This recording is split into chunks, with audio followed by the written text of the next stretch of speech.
hello there everybody, and welcome to another video, and welcome to another review video. Today we are reviewing Fantastic Four. First steps. Late? No. Brother Lord is never late, nor is he early. He reviews things precisely when he means to. By the way, do you like my Grinch hat? Or cap? It's fantastic. The arrival of the festive season shall be upon us very soon. Well then, I've finally seen the Fantastic Four. And I've been postponing it for quite some time. I don't know. I just kind of suffered from this superhero fatigue a little bit. I didn't really feel like watching another superhero movie in a cinema. And I should have gone. I should have gone because it's a really good film. And at this point of time, November the 16th, 2025.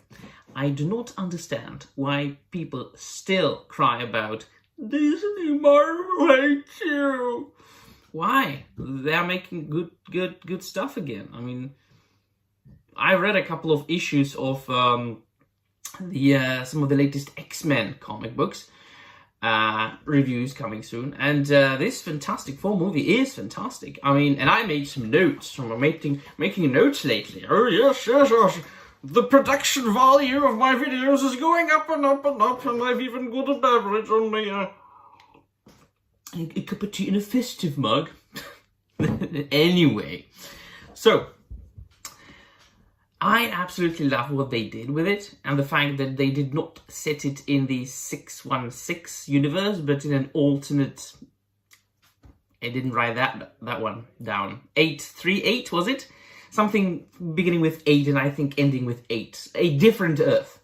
So it's quite apparent that they will travel to another Earth, to another universe in maybe Avengers Doomsday, maybe not, maybe because it's portrayed by Robert Downey Jr., he's going to be the, by the way, spoilers. There will be spoilers in this video, F it. Because Robert Downey Jr. is going to be Doctor Doom here, and not Iron Man. Maybe the next Avengers will be set in this universe. Spoilers now, big spoilers. You have time to leave. All right. So obviously the post credit scene, Doctor Doom with Franklin. There you go. So I think that's going to happen. Nevertheless, I love that they set it in like the 60s, but at the same time, it is a different universe, a different Earth, which means that, yes, there are aspects of the era, 60s. Quite possibly, it's about 1965, I dare say, since the first issue of Fantastic Four came out in 1961. Should be, was it in the film? I think it was, never mind. But I think it is set in 1965. But because it's a different universe, it's a universe in which Fantastic Four has been around for quite some time. Reed Richards has been around for quite some time. A genius inventor and a scientist. So he contributed into the overall science of the world, and so there are things that didn't exist in our reality as 1960s, but they are there in the film's 1960s. And I also like the fact that the Fantastic Four has been around for quite some time. It's a very clever choice that they are making in today's comic book adaptations in movies.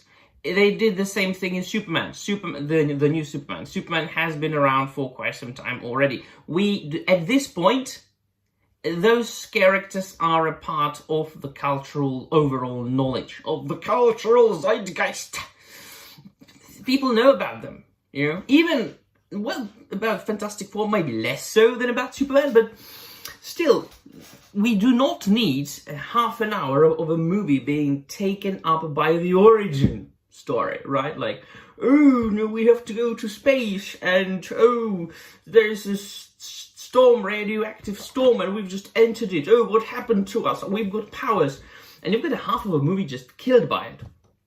And the rest you have to fill with an introduction of a villain, presumably like Doctor Doom or Galactus, and then that's over, and something might be elaborated upon in the sequel, which might happen, might not. That's why a lot of like these comic book movies didn't get any sequels, or many of them, or maybe that's why a lot of these movies got rebooted so many times. I don't know, maybe. But this here, it was done properly, correctly. I liked it very much indeed. Also, the fact that, I mean, the creators today, they are both reaching for that which is known, but at the same time are trying to bring a breath of fresh air into it. The introduction of Shala Bal instead of Norrin Radd. I love the actress. She's a very good actress. She came out of nowhere for me. I mean, I've seen her for the first time. Was it was she in The Werewolf? The New Werewolf? That's, I think, when I saw her for the first time. And obviously, she was in Weapons, which was a good film. She's got a good voice. Of course, it was kind of synthesized a little bit also, but she did her part very well. And she is a part of the canon. Read Earth X by Marvel Comics. You're welcome. So Shala Bal, of course, being first introduced in... Was she in Silver Surfer issue 1? Like, she was like his girlfriend or something? The Silver Surfer's girlfriend, or like love interest. And they got separated because he sacrificed himself for the entire planet. And then in the Earth X miniseries, or was it maxi series? It's been a long time. I mean, I haven't been reading Marvel Comics in a long time, but I did read my share of them. I think it was in the Earth X, when she was like... Was she transformed into the female Silver Surfer by Franklin Richards? I think it was, yeah. So, female Silver Surfer is canon. She's been there. And we are talking about Marvel, right? So there are like infinite universes right there. So you can basically do whatever you want. But they did it very properly here. I also like the acting of everybody, basically. And now, I absolutely have no idea why people are so angry about Pedro Pascal. And so he said something in an interview. What does that have to do with the price of rice in China? What does that have to do with his performance on screen? That a part of the American population doesn't like one sentence that he said in an interview or something. Or that he didn't stand for Gina Carano, who had a contract with Disney, and that contract most likely said, don't put your personal political shit on the internet, and she did. Well, and he didn't want to lose his very prestigious position at Marvel and Disney, making millions of dollars, and so he didn't say, "Oh, Disney, you evil mouse, I stand with Gina Carano."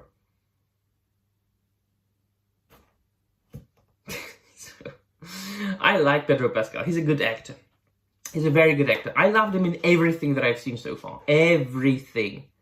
He's also, like, based on interviews, he's a very likable chap, but I don't care about who's likable or not. I care about their performances in movies, and all of the performances were very good. Especially, I liked the Silver Surfer, and I liked Johnny. They were very good. And also, I left that for the end of the review, although I wanted to mention it at the beginning. Of course, the little Easter eggs, like there was an homage to the cover of the first issue of Fantastic Four from 1961. And then there was Jack Kirby and Stan Lee and Timely Comics, like homage. And I think there were the two guys from like the oldie Fantastic Four movie, not the with Jessica Alba, not that, but even the more old, even older than that. And so that's, yeah, I enjoyed that very much. And it was a wholesome story, very grasping. The pacing was very good. You don't feel bored. it got a little bit of a slower beginning, like it needed to catch its momentum. But once it catches its momentum in like 5-10 minutes, it goes like that. Beautiful. Great film. I'll get it on Blu-ray. And also, I'm going to reread some of the Fantastic Four comics. I haven't read that many. I mean, I have read some, but I have read more, or I'm more of an X-Men guy as far as Marvel Comics goes. Yeah, I am like that. I'm all stick to Wolverine. What he's doing now, he's showing his berserker attack with his adamantium claws. I need to rewatch Mallrats too. So, let me know in the comments down below what you think and the below. Thank you very much for watching. And remember, Excelsior.